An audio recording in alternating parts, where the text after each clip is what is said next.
let's talk about Teenage Mutant Ninja Turtles Mutant Mayhem with our final episode of Going Back to the Sewers. Heroes in a half shell, turtle power.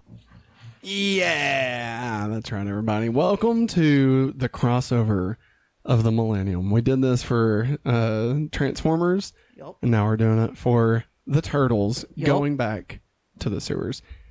So, this is Mutant Mayhem. Sorry, I'm still trying to get back into the rigmarole of it all. Why is it on me? Because I gotta move my chair. Oh my god. Matt leaves and everything's just falling apart. That's right. Somebody's gotta hold this ship together, let me tell you. Alright, so going back to the sewers. Teenage Mutant Ninja Turtles Mutant Mayhem was released on August 2nd, 2023. It is the 7th Teenage Mutant Ninja Turtles theatrical film. It is the 2nd animated theatrical movie. It is the 3rd or 4th Teenage Mutant Ninja Turtles cinematic universe, depending on how you count TMNT 07. Multiverse. There it is. That's Dan Larson shit right there. Do we count TMNT 07 as a continuation of the original 3 or its own thing? I think it's its own thing. I think it's definitely referencing the original 3. But I would concur. Yeah. Like, I think the hope of the director was that it would be. Yeah. But like, I still think that it's just its own thing. It's so too crazy. It is also the 3rd reboot of TMNT 07 or of Teenage Mutant Ninja Turtles. Ah. Reboot. There it is. Waiting for it. Sorry. All right. Written by Seth Rogen, Evan Goldberg, and Jeff Rowe. Woo! So their previous works. So Seth Rogen, I had to split these up, okay? Because Seth Rogen and Evan Goldberg, they've made a lot of things together, but they've also done stuff separately that I wanted to be sure and call out. Okay. So we'll go through just the Seth Rogen stuff, then just the Evan Goldberg stuff, and then the things that they did together. Okay. Sorry. All right. Seth Rogen wrote 5 episodes of the series Undeclared. Drill Bit Taylor. He wrote 2 episodes of The League, and he I think he either was the showrunner or created it for TV, or maybe he just wrote some episodes. But Invincible. Huh. Yep. The animated. Yeah. Yeah. Oh yeah, that is right. Evan Goldberg wrote Goon. Goon with Sean William Scott. He's a hockey. I didn't watch it. He's a hockey goon. I think I'm aware of it. I didn't watch it either, but he wrote it. He also wrote the film The Night Before. You know, I'm a big fan of that one with Seth Rogen. With Seth Rogen. Oh, look at that. And Joseph Gordon-Levitt and Anthony Mackie. Yeah. God, that trailer is just phenomenal, and it's a good movie. It's actually a really good movie. And Evan Goldberg is also the show creator for the new series Gen V, the spinoff of The Boys. Yeah. So I'm actually looking forward to that. Apparently there's a trailer, but we didn't watch it yet. Yeah. There we go. Nice. Getting our Turtle Boys up here. Yeah.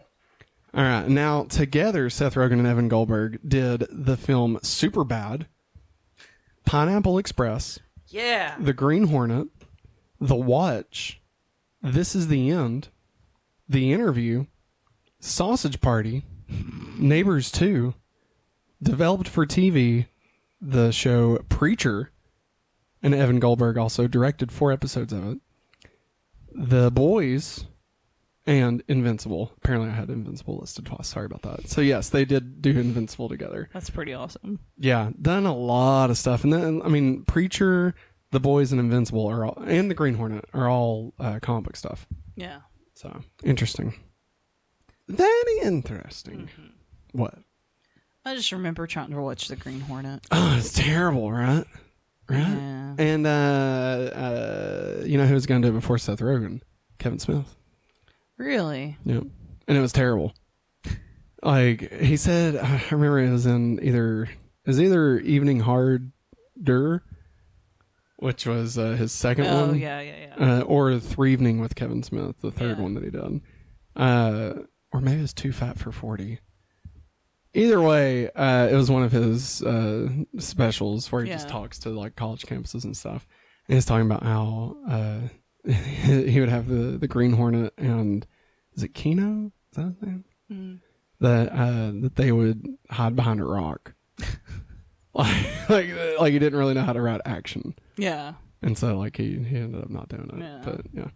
Oh, there's that. There's that. But then I think he ended up turning his script into a graphic novel. I think. Anyway, directed by Jeff Rowe, who also co-wrote the movie, whose previous work as a writer included 11 episodes of the series Gravity Falls, 20 episodes of the series Disenchantment.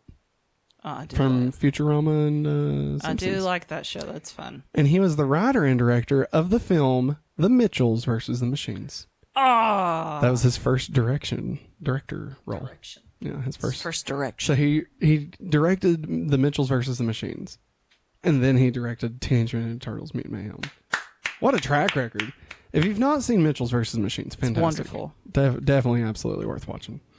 Under the synopsis, the film follows the Turtle brothers as they work to earn the love of New York City while facing down an army of mutants. Maggie, how did you feel about Mutant Mayhem? I loved it.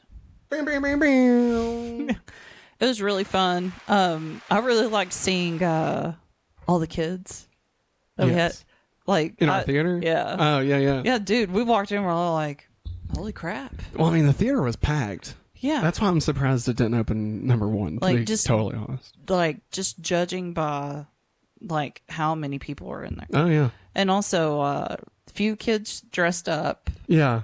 I thought that was awesome. Oh, yeah. There was a bunch of kids on our row. They all had ices. Yeah, they all had ices. I loved it. And then, like, I saw the mom... just pulling candy after candy out of her purse and setting it out. Hey, and man, I saw them all standing up and grabbing what they wanted. And then, like, every now and then I'd see one of the kids come over to the one that was near me, like, asking them for something. I'd see him give it to them. That's so great, man. I loved it. Like, that's what, I mean, that's what these movies are. Yeah. You know, like, I love, you know, when we go watch a Pixar movie or something, but like, or even like Spider-Man, but I don't know, this one just, for some reason, hit more for kids than any of the other movies we went and watched. They're young. Yeah, they're not being perceived as adults or anything. It's just like, I don't know. I guess I just wasn't expecting that. Yeah, I just wasn't expecting all the. It was fun. Yeah, like it's nice to see that. It's nice like to be on the opposite end of that. Yeah, you know, like when we were kids and going to watch a movie like this. And then, all the people that were laughing. Oh, like, yeah. Like, it wasn't so much as a joyful, like, it was joyful, but, like, comparing it to Barbie, you know? Yeah. Everybody, like, leaving all happy. Like, everybody was leaving the theater happy with the turtles and stuff. It was kind of nice. It reminded me of being a kid. Yeah. Yeah. But yeah, everybody hee-hawing at the jokes and stuff. I was like, yes, this is what it's supposed to be like. It was so fun. And I mean, the movie itself, obviously, was just a masterpiece. Yes. I mean, like, I mean, we'll try not to talk too much about spoilers. Yeah. But, I mean, if we do get into spoilers, we'll warn everybody. I do have the spoiler thing, so we'll try and stay out spoilers. But man, like this movie was just really good. Yeah. It was just, you know, we've spent the last several weeks rewatching all the Turtles theatrical movies. We also watched a handful of like the episodes of stuff and Turtles Forever. We watched that last week, which was really good. And like really just engrossing ourselves in Teenage Mutant Ninja Turtles, you know, for like about 8 weeks now, 9, 10, whatever. And to get to this, you know, the last time we did something like this was with Transformers Rise of the Beast. Yeah. Which was fun. Yeah. Which was good. But like, it was definitely going its own way. You know, like it wasn't trying to be Beast Wars. Yeah. Like it was still nice to be able to get like the references and stuff. But like it was definitely its own thing. Yeah. But with this almost felt, it reminded me of Turtles Forever, whereas it's a celebration of the franchise. You know, like this movie, Mutant Mayhem, totally nails everything that makes the Turtles the Turtles. Yes. You know, like, and not only that, I feel like it elevates it to like this is the first time they've really felt like teenagers to me. Yes, I agree. Know? I agree. Like they felt goofy before. Like they've been goofy. Yeah, they've been funny goofy. and silly. But like these felt like real kids. Yeah, you know. It's because like I think whenever the 1990 movie came out, like the cartoon had been out for a while. Yeah. I don't know what that was. I don't know either. That kind of creeped me out. Anyways. When the 1990 movie came out, and the cartoon itself had been out so long, it was so popular. Yeah. And I think they're like, well, we can lean into like some of the goofy stuff of the cartoons of what they say, you know. Yeah. And then the second one, Secret of the Ooze, comes around. They're like, oh yeah, we're gonna really lean into it. Yeah. Yeah. And then the third one comes around, and they completely. Yeah. The third one comes around, and they completely forget. Woofed it hard. And then Michael Bay's, I don't know. There were times I'm like, y'all like that into April or something? I'm not sure. They were trying to Transformers it. You know? Whereas what they did with Transformers to turn it into like a big action franchise, that's what they were trying to do with the Turtles. Yes. And it's just, like, don't get me wrong, I like Out of the Shadows. I thought Out of the Shadows was good. But like, this is what, I mean, I don't know, maybe what I'm about to say is incorrect. To me, this is what the Turtles are supposed to be. I don't know if Peter Laird and oh god, no, Kevin Eastman. You know, I don't know if they would agree. Like, no, I mean, I'm sure Peter Laird loves this. Don't get me wrong. Like Peter, right, he's the one that's still around, right? No, Peter Laird passed away. It's Kevin. So it's Eastman. Kevin Eastman's the one that's around. Yeah. Like he's been involved with a ton of these. Yeah. And like he seems to enjoy all of them. He even cameoed in Out of Shadows. Yeah. So I mean, I'm sure he liked this, but like, you know, in my mind, I'm thinking like, you know, this is what the Turtles were originally all about, and like, not really. It's more of a spoof of like Frank Miller comics, like The Dark Knight, right? Or The Dark Knight Returns, I think. Yeah. Is the name of it. And so like, this is really kind of its own take on it, but I feel like this. This could be sacrilegious. I feel like this nails it better than even the original creators. Oh gosh. You know? Ooh. Like I feel like these people went in and completely understood like what this is and took it to the next level. Like I really do. I mean, it's kind of like, I would say that about like some of like, I mean, I feel like Stan Lee would say that about like Spider-Man. You know, I'm sure that there's been other Spider-Man writers that have taken the character of Spider-Man and took it to the next level, you know, or even Batman. I mean, that's an easy one. Oh, yeah. You know, I mean, just from the original guy that Bob Kane, you know, to like some of the more recent stuff like the Scott Snyder or the Tom King stuff. I mean, and that's not even counting, you know, Danny O'Neill and Frank Miller. I mean, all these. You just reminded me of a headline I thought about. What was it? You said Snyder. Apparently, Zack Snyder wants to release his cut of Sucker Punch. I thought we already had that. There's an extended cut of it already out. He wants to put it in square and black and white. I guess. Anyways, I'm sorry. It just hit me, and it had been driving me crazy ever since the end of it. I was like, I thought of one. I read something. Like, why bother to go back to Sucker Punch? You know? Anyway, it doesn't matter. Money. So, well, it didn't make any money, unfortunately. Try to make more money. So anyway, I definitely think that if you're a Turtles fan, I mean, depending on why you like the Turtles, maybe not, but I feel like if you like the Turtles because they are fun and it was just a really cool world, and like it's kind of tongue-in-cheek, it's kind of you know, I don't know, like if depending on what you liked about the Turtles, I feel like you will like this. Yeah. Now, if your idea of like the best version of the Turtles was like The Last Ronin, which don't get me wrong, is great. Yeah. I mean, this probably is not gonna be what you're looking for out of a Turtles movie. But, and that's fine. Yeah. That's totally fine. But I love this. Yes. Nickelodeon knocked it out of the park. I honestly think this is the best Turtles. No, I agree. Like period. Not just movie. My heart has a hard time with it, but I'm telling my heart, my brain is that this is better. Yeah. I mean, like all. Wait, no. I agree. I'm just saying.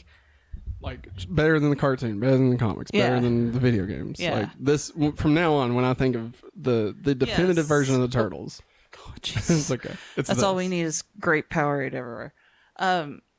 Like, because to me, like, you know this. Yeah. And, like, I cheer anybody on anybody that says 1990 Ninja Turtles is the best. Heck yeah. I'm right there with you, because that was, like, my childhood. Yeah. I wore out that VHS. Yeah.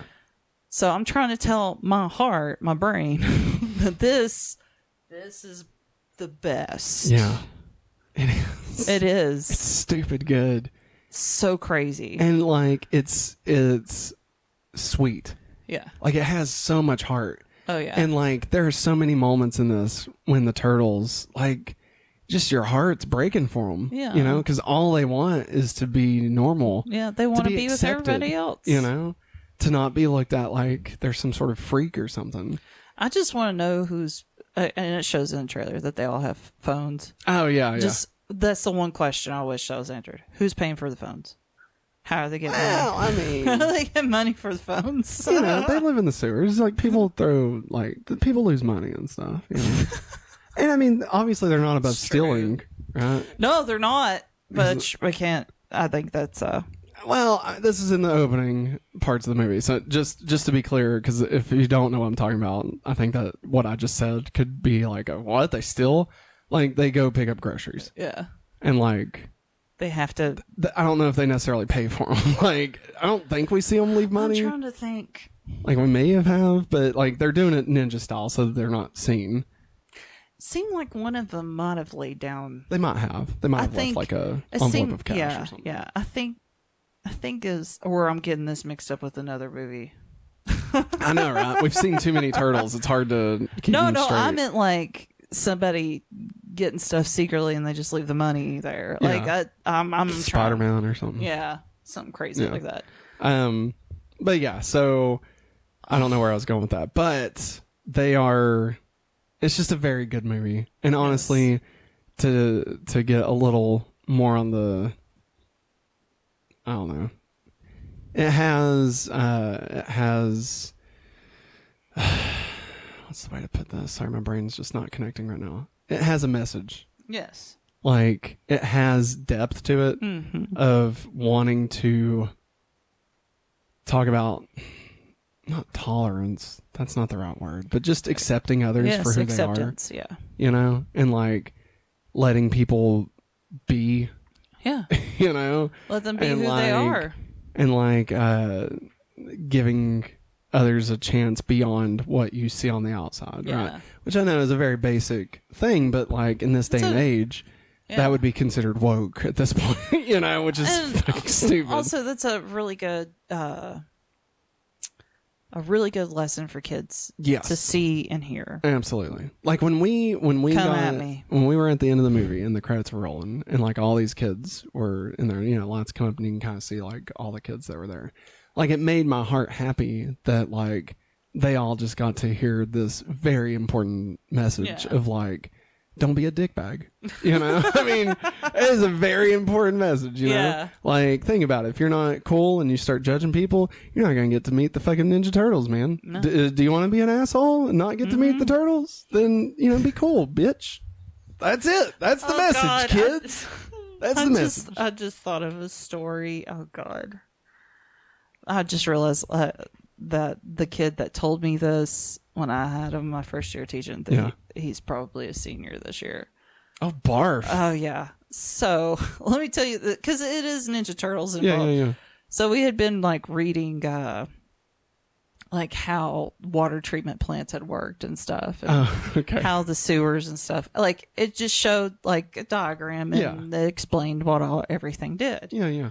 And like, to me, I was like, oh, this is kind of cool. And like, all the kids are like, yeah, this is awesome. Yeah. And we was doing like small groups.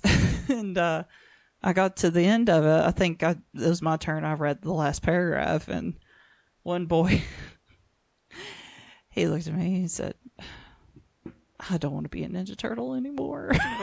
Oh my God. Like he thought that that was gonna be his job. He was gonna be a Ninja Turtle. And I died. I said, no, buddy, I don't think you can become a turtle. And also, I wouldn't live in the sewers. Yeah. Yeah, because, like, This turtle's nasty. I guess he didn't, like, put two and two together what a sewer was. Yeah, okay, got it. Yeah, just like that. I don't think I want to be a turtle anymore. I mean, they make it look so cool, because it's like... Look, it's like skateboarding. It's like, nah, there's just a bunch of shit down there. Like, literal shit, I mean, April O'Neil even notices how in the 1990 movie she even mentions the stinks down there. So I guess we'll say that we're going to do spoilers for the rest of this. We can put up the spoilers thing. Going to. No, you're fine. I was trying to figure out like if I wanted to put it up or not, but you can go ahead and put it up. But just so you know, before you go, if you're gonna dip out, not get any spoilers, totally fine. We will be coming back after spoilers to add it to our ranking. Yes. But we highly recommend this. I think this is gonna be probably in our top 5 of the year. 2 thumbs, way up. Yeah. I mean, I love this. I talk about all the time how a movie has to make me cry and be amazing to get a 5 out of 5. And this easily gets a 5 out of 5 for me. Like, it was just, it was hilarious and moving. And I would still say Barbie's better, but it was way closer than I thought it would be. It's really hard. It was so much closer than I thought it'd be. Like, I figured it would be a very easy, not even a conversation, but like, it was a conversation, man. Yeah. But yeah, so definitely, if you want to check out the Turtles, go check it out. Yep. We already pre-ordered the Steelbook, so take that for what you will. But that's a big deal. Now we are in full-on spoilers, everybody. Spoilers. So now let's get into our next segment. Welcome to the party, pal. Woo! That's right. Oh, God. So, on Team Turtles, we have April O'Neil, Splinter, and Leonardo, Donatello, Michelangelo, and Raphael. And here's the thing, I gotta all take the best ones end in O. I gotta take the one for a second. All right, this is between me. This is between me and the audience. Okay. All right. I'm gonna go wide. I'm gonna go front. Oh my God, you're killing me. I owe the audience an apology. Uh-oh. All right. Oh. In recent days, I have said some things that have offended some. And I never thought I'd have to make a video like this. I never thought I'd have to say something like this. But I regret my things that I've said, the people I've hurt. And I would just like to say that I'm wrong. I was wrong. I was being too hasty and I didn't think it through. Leonardo is a great turtle. He's not necessarily the worst. No, he's not the worst. And honestly, in Mutant Mayhem, he might even be my favorite. So I'm sorry to all the Leonardo lovers out there. I'm sorry I hurt you. I hope you can forgive me.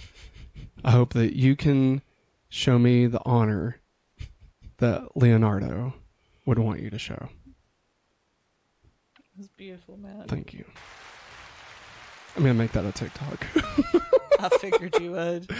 But no, honestly, fuck, Leo was so good in this. They actually nailed him. They nailed him. Dude, they did so much character rehabilitation for Leo. Like, I mean, and it's not even like that they tried. No. Like, I mean, they knew what to do. Yeah, they knew how to write him and give him an actual character. And and personality. I love that he is the one with a crush on April. Yes, I know. That is so perfect. Instead of our little Mikey. It's always been Mikey with a girl crush. Well, there's been Mikey. I feel like there's been Raphael. At times, yeah. And I think Donatello had a crush on her in the 2012 series. I want to say that was a thing. Yeah. But I can't recall any time that Leo has been the one with a crush. No, he's always had to been the serious one. Yeah. And like, I love that. Yeah. And the way they handle that, like him getting nervous and like his brothers like, dude, no, hang up the phone. Hang up. You know, like, so good. It was just perfect. He's like, that human there with the perfect mouth. Yeah. Dude. Oh my God. And I know I blazed right past this, but April O'Neil is fantastic in this. She's perfect. She's the best April O'Neil we've had. Yeah. And I mean that. She's wonderful. Yeah, she Apparently is. there's a lot of stupid people online. Of course. And I mean, don't get me wrong. Like, hey, if you have legitimate reasons that you don't like April O'Neil's character in this, be it she throws up when the camera's on her or something, like if you just don't like that take on it, that's fine. That's a fair thing. If your only reason for not liking her is because she's not a white redhead with a yellow thin, jumpsuit, then fuck off. I mean, you know, like, well, also she's a fictional cartoon character. Wasn't it Laird's wife like the inspiration for April? Because she was like half black, I believe. I have no idea. I'll be honest, I have no idea. It seemed like I heard that somewhere. But she is so good in this, and the voice actress, she's from the Bear.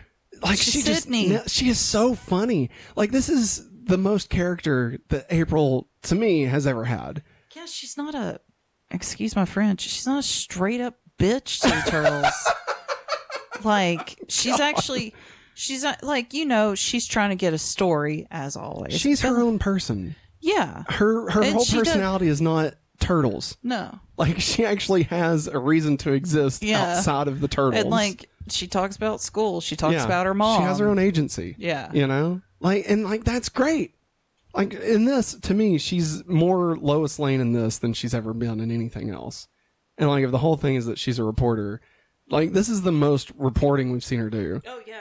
I mean, granted, like Megan Fox pretended to be a Catholic schoolgirl or whatever, but I mean, that's about it, you know? Like, you can't tell me she did any investigative journalism. I just love when she took the turtles into high school, which other things happened there before. Yeah. But she takes them into the red room. Yeah. And she uncovers all of her, like, her spider web, and all the turtles are like, oh, wow, that's so cool. She said, I know it's cool. Anyways. She's so great. Yes. Honestly. And, like, here's another thing. People that are like, oh, she puked or whatever. Okay, listen.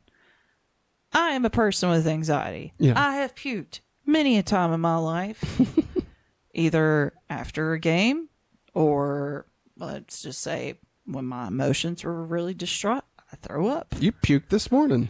Well, that was under a certain reason, because I made a mistake of drinking orange Fanta last night. Oh, yeah. Shouldn't have done it. Anyways. Just because she throws up doesn't mean that she's not going to become the April we all know. Yeah. Like, this is a teenager. She feels like she has a purpose. Yeah. Like, and honestly, that'll show growth. Yeah. You know, that's conquering the whole your point. fears. The fact that she stood up for the turtles, even though she knew that she could vomit on public television again, you know, like, which was her biggest fear. Yeah, and she didn't run away. Yeah, she did it anyway. Yeah. So, I mean, she's great. Honestly, I love this April. And I also love Splinter. Oh my God, Jackie Chan? Dude, oh my God. Put Jackie Chan more stuff, guys. And like, he is a treasure. So good. He's so sweet. Like, my God, when he throws that pizza party. Oh, I know. And they leave. I was like, just fucking eat the pizza. Just eat the pizza. Eat the pizza with your dad. God. Like, I haven't been this mad since, like, watching Max yell at Goofy. And I'm like, fuck you, Max. All right? Yeah. Goofy's a damn good father. Yeah, he's a great dad. It reminded me exactly of that. I'm like, Splinter just loves you guys. All right? He got you 3 cardboard cutout of Chris's. Come on. All the Chris's. And I like how he gets Chris Pine. He's like, I'm the best Chris. I was like, okay, I could respect that. I actually like their origin story. Yeah. I actually like this version. I know that they have used it before, but like, I think hearing Jackie Chan tell the story, but also I liked how he didn't find a book. Yeah. It was, hey, we found YouTube. And like the movies that he watched and stuff. Yeah. And I'm pretty certain, it was really quick. I'm pretty certain I saw Jackie Chan in it. That'd be amazing. Like a very young Jackie Chan. Well, and we even talked about a little bit later on in the movie when he saves the turtles. Yes. Like all the moves he's doing is exactly Jackie Chan. Because Jackie Chan uses the environment around him. Yeah. And it was so cool seeing that. I was like, holy crap, they used Jackie Chan moves. It was like when we were kids seeing Jackie Chan stuff, and like, but now it's Splinter, but it's still, they so captured his style, Yeah, I'm so glad. And he was adorable. They figured out a way to make a giant rat adorable. Yes. And he is the cutest Splinter that I've ever seen in my life. It's I so just love good. when they show him when he's just a normal rat. Yeah. And he's like, I was up in years, made a best friend, that cockroach, and the cockroach gets ran over. He's like, and then I ate him. Yeah. Oh my god. And then he's like, I found you guys covered in ooze. You were the first thing that didn't want to eat me. Oh, yeah. So good, man. And then turtle tots. Dude. Who knew we needed turtle tots? If Paramount's not already greenlit a fucking 400 episode series of turtle tots, they are burning cash, because that shit needs to exist yesterday. Yeah, at Target they have special figurines that the turtles come with their turtle tot selves. I thought that was really cute. Dude, imagine, seriously, it's just Splinter. It's like Muppet Babies, but it's turtle tots, and Splinter's Nana. Boom! There's your fucking series, there Paramount. You go. Superhero Ninja Turtles. I'll pay for the. That's what our little girl calls them. I'll pay for the ad-free version, Paramount Plus. Yeah, do it. You do it. Fucking cowards. God, I'm so pissed that it doesn't already exist. I've only known about this for 3 days. Yeah, but by God, it should have already existed by now. Not only they made Splinter cute, they made him. They made him kind of like the Splinter reminded me of my parents. Like I had a curfew. Yeah. Like, hey, you better not be out doing X, Y, and Z or this one or anything else. Yeah, like that's what it reminded me of. I was like, yeah, I feel you, boys. Dude. Like you had to go straight out, do what you had to, come straight back. And I mean, obviously, there's this undertone of I guess the easiest way to say it would be like racism. Yeah. Like just the turtles, their dad being so afraid that the turtles are going to get hurt because of how they look, who they are, right? Yeah. And like not being accepted by society. And so they literally have to hide underground, And I feel like there's a lot to that. And like being able to tackle something so harsh in the real world, but being able to do it in such a way that it doesn't bring the movie down, but it also elevates all of the characters. Like you never think Splinter is being unreasonable. Yeah. And I think that says a lot because you fucking love the turtles. Yeah. And you want them to be able to do everything, but at the same time you're like, well, but I mean Splinter's right. Mm-hmm. I mean, God, sorry. And it actually showed a flashback of him with the turtle tots, and he went to the surface. Yeah, and that's when he freaking heart. That's when he found out everybody like, what are those? They're gonna milk you. And he said, "Remember, they're gonna milk you, milk you for your blood." Maybe don't do the accent. I'm sorry. No, you're fine. I mean, it's not bad. I'm sorry. You didn't do anything wrong. I'm just saying, we don't do that. I just like when the turtles go after he says that. They go, "We don't have nipples." The amount of times they said nipples I know. And milking in this movie, I was kind of surprised. I think the writers knew that was one way to get a laugh. Yeah, I mean they nailed it. Yeah, and then the milking machine. Yeah. What is that? Said milking. What is that? Oh, it's not bad. Don't worry about it. It doesn't say. What did it say? So like something other milk 2000 something like that. And Splinter's like, "What is that? Does it say milk 2000?" Oh man. Also, Matt, Lord, I'm gonna have to train his bladder. But you missed the fighting montage. I mean, I tried to wait until there was a point in the movie that I could. You always do that. Not always. I mean, I always run to the bathroom, but I always wait for a good spot to do it. But it seems like the good spot's always the really good I would spot. rather get the story than a montage of fight scenes, though. Well, anyways. So April finds out, like, all of the bad guys that are connected to Superfly. Well, they all decide, it's really cool how they switched out all the montage parts. Whenever they arrive at a different guy's place. Yeah. Somebody else, one of the turtles it's different up front. Like, it's not always Leo up front. Oh, that's cool. Like, Mikey was up front. Raph was up front. Donnie was up front. Yeah. I really like that. But this whole entire montage is to No Diggity. Oh, wow. That's great. And I was like, oh my God. And I was like, where is he? Where's Matt? He needs to hurt. And like, I was praying. I was like, please, God, let this last. Somebody slow down had time. to refill the slushy, Maggie. I'm sorry. Nah, it's fine. Hey, I do it so you don't have to. I know. I should start doing it. I missed out on No Diggity. I'm sorry. No, I'm joking. I don't care. But we're gonna own it in like 2 weeks. Like, it'll be fun. It'll be fun. But I really like that part because I was like, I actually like that song growing up, and this is pretty awesome that they use this in this movie. That's awesome. Team Utrom. Oh yeah. So normally we do team. I'm sorry, I'm still on. I was supposed to say. Normally we do Team Shredder, but that doesn't really work for this one. Nope. Because Shredder isn't in it. Mm-mm. But I mean, obviously we're in spoilers. I mean, he makes a slot appearance in the post credits. Slot appearance. Mid credits scene. Shadowy. Yeah, I mean, you see a couple of blades. That's about it. And he kind of looks pretty cool. But on Team, he does look really cool. On Team Utrom, which is Cynthia Utrom, which I mean, I think we're all.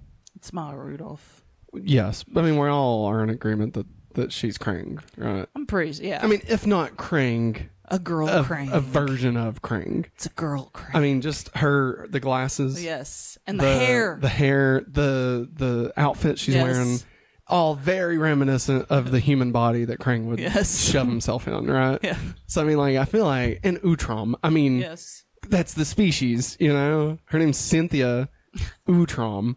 Cynthia, synthetic. Yeah. Utrom, that's just their species. Just call her... like cyberhuman, you know. My name is Cyberhuman. Cyberhuman. I'm from the future. There's also Bad Bernie. Now, in fairness, I don't know if these people are actually on Team Utrom. I'm assuming that these are like the people that worked for her, like on the stuff. It's just names. There's. Oh no! Those were the dudes that were working for Superfly. Those are the ones that were in the fighting montage. Are you talking about the one in the garage? What are you talking about? In the No Diggity? Yeah. Oh, okay. Well, then, I'm trying to figure out who the hell the agents were. Oh. Because there was like a few agents that had like actual names. Yeah. And like I can't separate. Maybe one of them Spider? I think so. So, anyway, so we'll say Cynthia Utrom, Spider, and Shredder. Okay. And then on Team Superfly, we've got Baxter Stockman. Yeah. So. Interesting. We'll talk about him here in a minute because we got a segment that he'll be in. Bebop, Genghis Frog, Leatherhead, Mondo Gecko. Oh my God. The greatest. The greatest. Ray Fillet, Rocksteady, Scumbug, Superfly, and Wingnut. The Mutant Mayhems. Maggie, what did you think about Team Superfly? I really like them. They were so much better than I expected. It was so much personality. Dude. Crammed into one group. Give Mondo Gecko a movie now. Yes. Him and Mikey. Just spin them off. Mikey and Mondo. We want a Mondo Gecko figurine. Yes. The fact that I can't fucking walk in a Target and just buy Mondo Gecko right now. And also, excuse me. You made Leatherhead instead of Mondo Gecko? I mean, I like Leatherhead too. They should have all of them. I know. Well, like, I'm just saying, as the first wave. I guess. Yeah, that's true. I'm sorry. True. The one that like jived with one of the turtles the most was I love Mondo your vibe. Gecko. I love your vibe. Bro! Dude. Bro! Mondo Gecko is just amazing. Like, He's everything. And he's Paul Rudd. He is just Paul Rudd as a turtle, but not a turtle, a gecko. Just humans has got to go. I really enjoyed all of this. I think the thing that kind of blew me away was that all of them are good guys by the end, except for Superfly. Except for Superfly, yeah. I wasn't expecting that. Like, me neither. And it for even Bebop ends, and Rocksteady. and it ends with that. Yeah. Like, it ends with them all living in the sewer with them. And also, the running joke with Splinter is that he really wants a special someone in his life. Was it Scumbug? Yes, it was the cockroach. It turns out she's a cockroach, and he could speak cockroach because he had a friend that was a cockroach. That was the grossest fucking thing. Like, especially when they start making out. That was so weird. And they're all like, the whole turtle's like, no! And she's like, oh! Oh, man. But yeah, I can't wait to see, like, I was telling this to Maggie on our way home Saturday after watching the movie, that, like, I love that the writers didn't care that, you know, they didn't want to worry about, like, where they would be if they were going to do a sequel. Yeah. You know, like, having all the characters living with the turtles kind of creates a kind of a hard spot to ride out of, right? Because you assume Bebop and Rocksteady will be bad at some point. You assume that. I mean, I could be wrong. Maybe they don't ever go bad, but you would assume. Yeah. And so, like, the fact that the writers wanted to end there and didn't let the fear of a sequel and the writing for that keep them from doing it. Yeah. You know, like, they're just like, they believed in that ending enough to just trust themselves later to fix whatever they got to. I think that's great. Yeah. Like, I love that. I love that they're like, no, Bebop and Rocksteady are good. Yeah. And then maybe they'll be bad one day, but right now they're good. And they're all just getting along. I think it's so good. It makes for such an interesting story in the future of, like, how does this fall apart? Yeah. You know? And I love that. What do you think about any of the others you wanted to shout out? I will say Ice Cube is Superfly. He did a really great job. He was really good. I thought I was going to get annoyed. Yeah. But no, he delivered, like, he super had threatening. Yes. Like, I was going to say, scary. he had a very menacing voice. I mean, you can hear Ice Cube, but, like, just how he changes his tone. And, like, and he also stays fun. Yeah. Like, he doesn't stop being himself. The 4 tortoises or something. Yeah. And, like, even when he's, like, super duper fly, you know, like, he's still himself. Yes. You know? Yeah. It was just. Oh, that was such a weird. Yeah, we'll talk about that. I know we will, but that was weird. But yeah, honestly, I really loved all the characters. I thought each one had their own standout moment. Yeah. Obviously, Mondo Gecko, stole the show anytime. His little skateboard on his tail, I loved it. Yeah, but just the whole thing. It was all good, man. Mondo, oh, don't worry, it'll grow back. He's running away. Oh my god. Team Other, Mr. Beast. No, he was the dude running around Times Square. I think it's like weird. I think it's in the flashback when he's like, no, he's not a big rat guy. He's just an off-brand Mickey Mouse. Yeah. No, he's a giant rat guy. But, like, I think in the credits his name was Guy on Times Square. Oh yeah, I think you're right. I think that's what it was. So here's my thing: people were getting mad that he was advertising the movie. But he's probably not in the Actors Guild. Yeah, that's what I'm thinking, right? Because, like, more than likely, he's not. And, like, he even said that he was asked to do so. Yeah, but he didn't make it a big deal. I think because of the strikes. Yeah, but everybody blew it out of proportion. Apparently. Yeah, I mean, like, it's not like he was fucking Stephen Amell. You know, we'll talk about that later. Another person. From Shazam, Levi. Yes. Yeah. All right, Maggie. Let's get into our next segment: upgrades. I just love in the background you hear assholes. Well, I said, why do they have to be assholes? Superfly goes super duper fly. What'd you think about this upgrade? It was so weird. It was very weird. It was so weird. His leg made out of horses was just such a bizarre thing. But, like, when he went into the ocean, wasn't it Monto Gecko said that? He said, what happens to ooze? Yeah. If it hits the ocean. I mean, there's animals in there too. And then, like, he comes out of the ocean. He's got a whale's body. Yeah. And then, like, he goes to the zoo and he gets horses. And there's, like, a giraffe over his face. It was bizarre. It looked like something a kid would draw. Yes. You know? Yeah. Which is perfect. Yeah. That's what it should be. And he's like, oh, look. What was it that he had on his arm or something? I can't remember. He's like, oh, look, it's a horse. Or something. I can't remember. Yeah. It was funny. Yeah. But I don't remember at all what he said. But like when he walked, the horses would whinny. I love when they... so awful. They hit him with that stuff. Yeah. And, one of the horses fell off and just ran away. That won't work. I lost one horse. You think I can't do this without one horse? Come on. Oh my God. It's so funny. I loved it. The van... Yes. I don't know if I would necessarily say it was an upgrade. I love how the van came into existence. Yes. Where it was just a pizza delivery van, and Raphael put it back on its wheels. And that was it. Yeah. That's the whole thing. That's the whole thing. It was great. I'm glad that this one actually has a pizza shooter with it. Yes.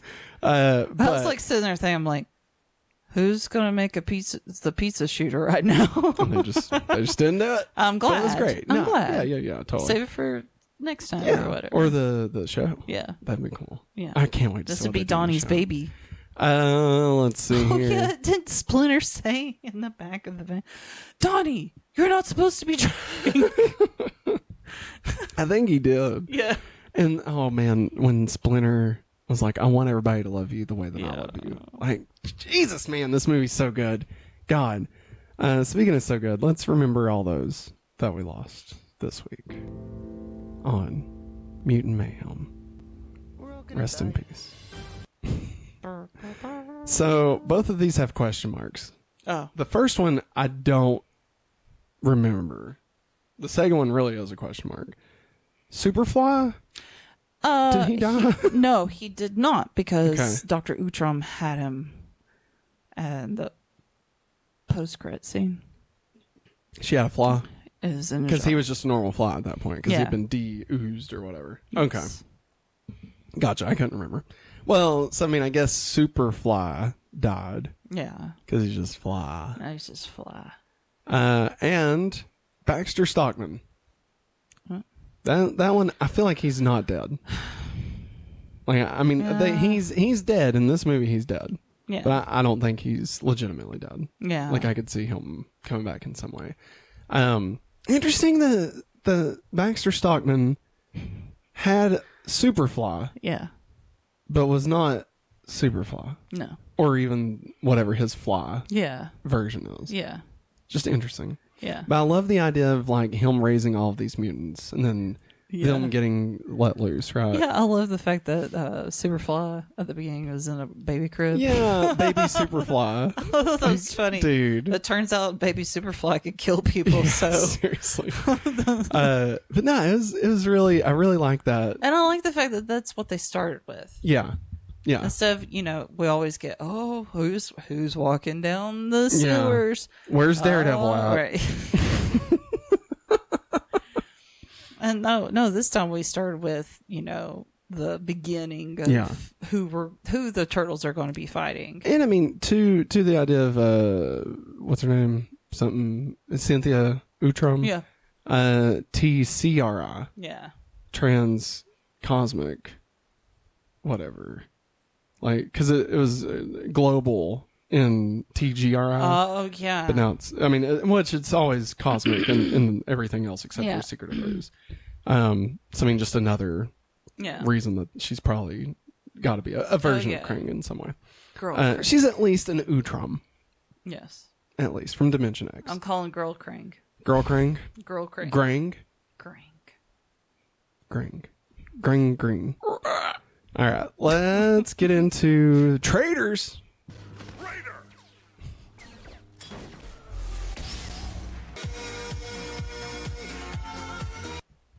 Hey, he was fantastic in They Cloned Tyrone.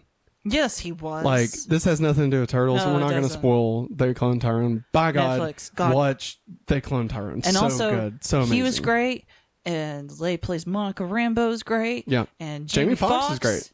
God. They're all great. All fantastic. Fantastic film. Okay. Traitors.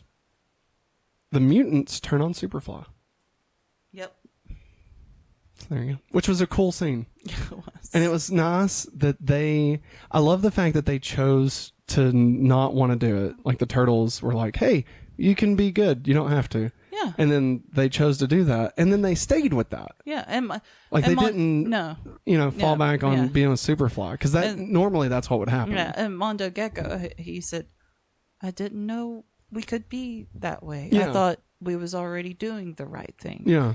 It was so good. And even Bebop and Rocksteady. Oh, yeah. I loved that. And then all of them working together and and then Splinter takes Splinter. Oh, my Lord. What happened? Hey, we're back. Yeah. Okay, we're back. And let's just go ahead and get into puberty, but with turtles. Yeah. Big change. Bingo. There it is. So, this is the most teenage the TMNT have been. I think we already kind of talked about this a little bit earlier, but they lie to Splinter. They go to places. Again, we are full spoilers for Teenage Mutant Ninja Turtles Mutant Mayhem. They go to high school, and they have crushes. So, obviously, at the end, with the crushes. No, sorry, with high school, them actually getting to go to school. I never knew that was something I actually wanted to see. Like, for the Turtles to, it's one thing to see them get, like, accepted by, like, the city of New York and, when they're, like, fighting crime and stuff. But to just see them walk in normal clothes and not because they're, like, saving a city or anything, but they're just being kids. Like, it's nice to see that, And again, had no idea that that's what I wanted. And, like, how is that going to affect the series that they're getting ready to do? The bridges the gap between 1 and 2? Mutant Mayhem and its sequel. If we're just going to get, like a high school show, like, that sounds fantastic to me. We'll see. I mean, it's, I loved that. Of course, we talked about Leo having a crush on April, which is wonderful. And them lying to Splinter. Very much, Maggie's back, everybody. Just very much puberty, but with turtles, which is what we're discussing. It's okay. But yeah, any thoughts you had about, like, them going to high school at the end? That made me tear up. It made me sad. Yeah, I had no idea that was something I wanted. And, like, just that shot of them saying bye to Splinter, and he's giving them lunches and stuff, and they're heading out of the manhole. And then, like, you see Splinter look up, and you see Mikey's mask come down, and it made me so sad and, because like, just seeing them, like, in normal clothes. Yes, no, that was so. I think that's the cutest thing. I love that fact that, like, they have to buy these oversized shirts so it can fit over their shells. It's so love cute. It. God. Anything else you want to say? Puberty? It sucks.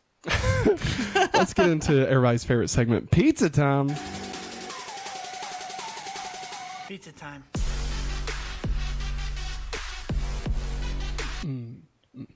Gotcha.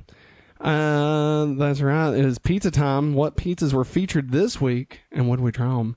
So, Mikey mentions a pizza with waffles on it. Maggie, would you eat a pizza with waffles on it? I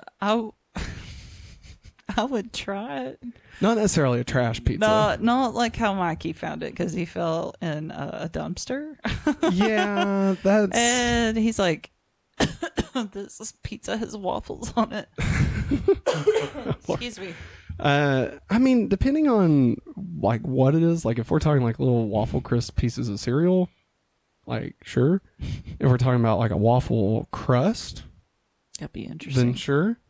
But, like, if you're just giving me, like, a pepperoni pizza and like, you're throwing some Eggos on top of it, I mean, I would try it. I'd try it.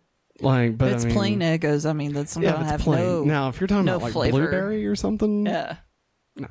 Now, actually, take, like, a slice of pizza, remove the crust, like the back crust that you'd hold it with, get 2 waffles, sandwich it.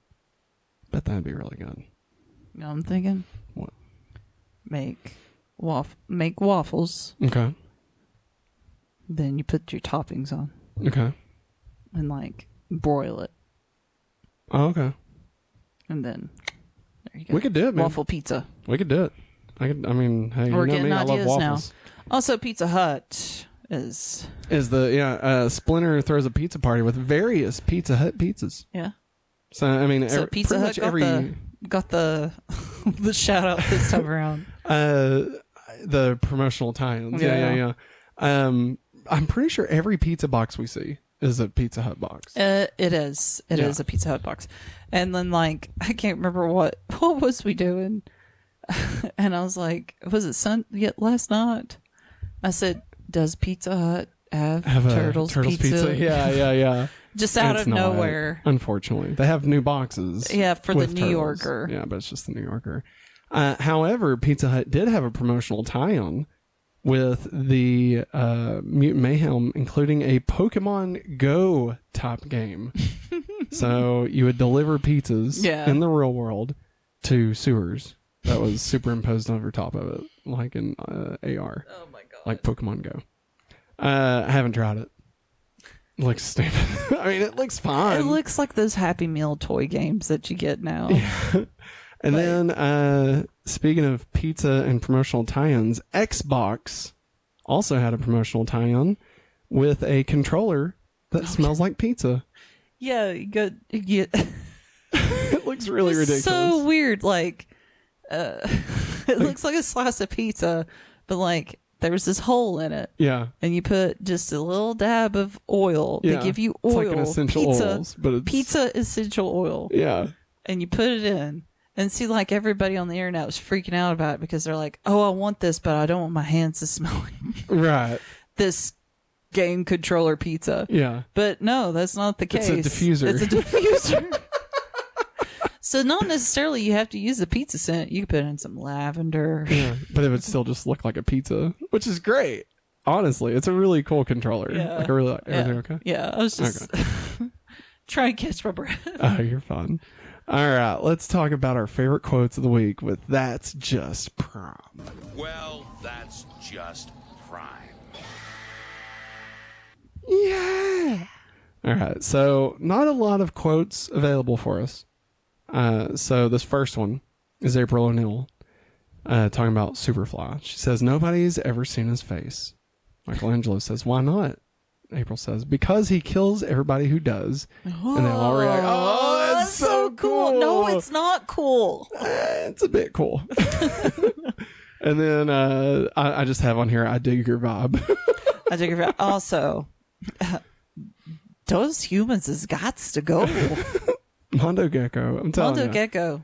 Give him a spinoff. Way of life right there. If Knuckles can get a spinoff, Mondo Gecko can get a spinoff. All right. Paul Rudd, do it right. All right. We need toys. Stop worrying about trying to be that weird show where you're manipulating Will Ferrell because you're his therapist. All right. Do Mondo Gecko, my man.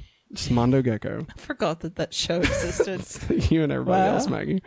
Now let's get into Turtles references. Part of a bigger universe. You just don't know it yet. You become part of a bigger universe. You just don't know it yet. So. Oh yeah, he licks them after that. So good. You remember that? And they're like, right? Yeah. All right. So, again, very new movie. So not a lot of things has been released, but I do have quite a few things, just not as much as we normally have. So, Turtles references. Mm-hmm. Shredder was originally in the film, but was written out because writer Jeff Rowe wanted the film's villain to be a mutant that shared empathy with the Turtles and who could easily tempt/corrupt them. So why they went with shut up. No, this is still spoilers. Okay, my bad. You're fine. Ice Cube agreed to play Superfly because he liked the name and because he and his son watched Turtles cartoons together. Aww. Superfly was originally going to be a mutated version of Baxter Stockman, who gets turned into a mutant fly in traditional TMNT lore, but the two ultimately became separate characters. So that's why we have Superfly instead of the Baxter Stockman fly. Yeah. Which I like. I do like too. that. And I'm glad that, you could do more with Superfly than, like if Baxter Stockman had turned into, Super Duper Fly. And, it just wouldn't have worked, all that. Plus, they got Gus to be Baxter Stockman. He's got to be coming back. That's so funny. I said his Breaking Bad name in the theater. Gustavo. Yeah, I said, oh, it's Gustavo. And I was like, then I saw his name in the credits. I was like, that's not his real name. And it just now hit me. I was like, oh, I used his. I think he's got to come back. He's got to come back. He's got to. The filmmakers cited Spider-Man Into the Spider-Verse, the Jackie Chan martial arts films Police Story and Rumble in the Bronx, the crime drama Chungking Express, the period film Boogie Nights, and the works of cinematographer Emmanuel Lubezki and Spike Jonze as an influence on the visual style of the film. I also have 2 more paragraphs of things that are exactly that, but with more things. So I don't know why those were all separated. Jeff Rowe had in mind a vision of, quote, the ultimate teenage coming-of-age film, and cited the teenage features Stand By Me, Freaks and Geeks, The Edge of 17, Lady Bird, and Pen 15 oh my God. as an influence on the film. Oh, Jesus. Pen 15. The fact that he put Freaks and Geeks, like, they nailed that. Yeah. They really nailed that. And, I mean, of course, Seth is from that. What's his last name? Why am I blanking on it? Rogen. Seth Rogen. Jesus. The filmmakers cited Teenage Mutant Ninja Turtles 1987 and the 90s live-action films as the main influence for the film. So there you go. In contrast to the norm for animation, the cast recorded their voice roles together in groups rather than independently from one another. A single recording session could include up to 7 actors. The environment allowed for the cast to play off each other as well as employ a lot of improvisation in their performances. According to Seth Rogen, quote, for every session we lumped people together, we really went out of our way and bent over backward to try to capture that improvisational energy you get when a lot of people are in the same place at the same time. And you could feel it. Yeah, you could. You could, like, especially the turtles, like the way they were talking with each other, like it felt like they used to do that with Hey Arnold. Yeah. They would get a bunch of the kids and whenever they were having conversations, like the kids themselves would actually be and the best thing too is their voice actors are actually teenagers. Yeah. Which some of them have actually hit adulthood now.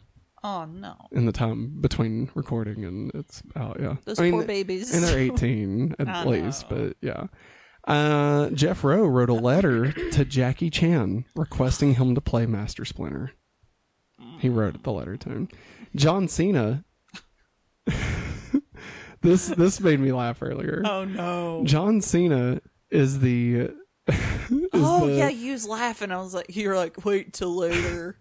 John Cena is the second wrestler to play Rocksteady. Oh after Stephen Farley in Teenage Mutant Ninja Turtles Out of the Shadows. Isn't that great? Like, of all the things. I know. John Cena had previously voiced Baron Draxum in Rise of the Teenage Mutant Ninja Turtles. This is Seth Rogen's second time voicing a warthog after The Lion King in 2019.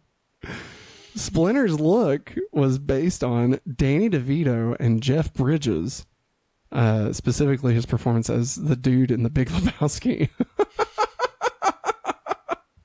I gotta say, kind of nailed it. Kind of nailed it. Wow. This is the first animated feature film to star both Jackie Chan and Seth Rogen outside of the Kung Fu Panda franchise. Oh, yeah, that is right. Jackie Chan was in those. I forgot it. Let's see here. Seth Rogen compared the film's soundtrack to that of the video game Tony Hawk's Pro Skater. Nice. And it definitely is. Yeah, it's a lot like it, yeah. Maybe not as much ska, but it's a lot like it. Yeah. Just like the like underground hip hop stuff, yeah. The first Teenage Mutant Ninja Turtles movie to have a fresh rating on Rotten Tomatoes. Yeah. So this is the 7th one. And it's the first one to be considered a fresh rating. Yeah, it started out, what, 95%? Yeah. I don't know what it's at now, but I remember it's still pretty high. You sent it to me. I'm like, oh my God, it's amazing. It's going to be great, man. During the car shop fight, there's a brief snippet of Vanilla Ice's ninja rap from Teenage Mutant Ninja Turtles 2, Secret of the Ooze. Listen closely for Go Ninja, Go Ninja, Go! Dude, that was so great. I wanted to keep playing. I wanted to keep playing. I started dancing. Great. I was like, yes. Good on them, man, for doing that. Good callback. Let's see here. Stan Saki's character, Usagi Yojimbo, appears as a notebook sticker in the movie. Oh. Doesn't mean he doesn't exist in the movie. No. But still yet. he at least made a cameo.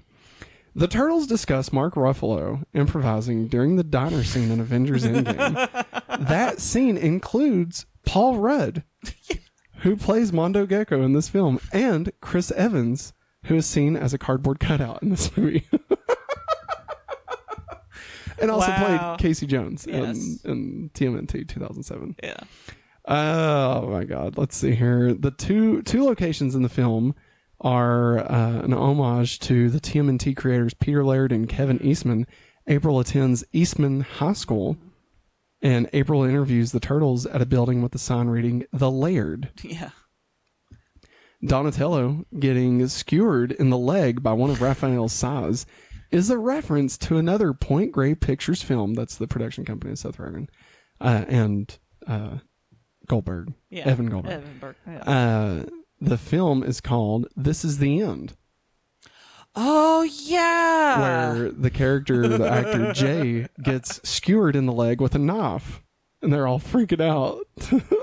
Yes. Oh, my God. I've only seen that movie once. It was a movie theater. Oh, my God. I watched it once, and I feel like I didn't like it, but I think I'd like it a lot more now. I just really like the ending to it. With the Backstreet Boys. Yeah, they go to having Backstreet Boys there. I feel like I would like it a lot more now than I did at the time. Let's see here. Kevin Eastman, creator of Teenage Mutant Ninja Turtles, appears as a human who aids Splinter in the climax. Oh, so one of the ones like, "Hey, you doing okay?" Yeah. I think it was the first one that shows up. Yeah, and Splinter realizes that not all humans want to milk you. Yeah, no, not all of them. They don't want your blood. They do want that sweet, sweet milk, though. All right, let's get into the Talon mix. Remy Zero. Hey, I like these guys. Yeah, Remy Zero. All right, here we go. Superfly, voiced by Ice Cube, quotes the Ice-T song 6 in the morning. Yeah. So wait. So it's Ice Cube. Yeah. But he quotes an Ice-T song. Yeah. God damn it. Ice, ice, baby. Boo. All right, here the following songs were featured in the film. Annie Up, Robin Hood's Theory by M.O.P. I Know, E-Y-E, no, by De La Soul and Otis Redding. Ninja Rap by Vanilla Ice. Riot by Hugh Masekela. Cavern by Liquid. Dance by ESG. No Diggity by Blackstreet, Dr. Dre, and Queen Pen. Wake Up in the Sky by Gucci Mane, Bruno Mars, and Kodak Black. Ooh. Shimmy Shimmy Ya by Old Dirty Bastard.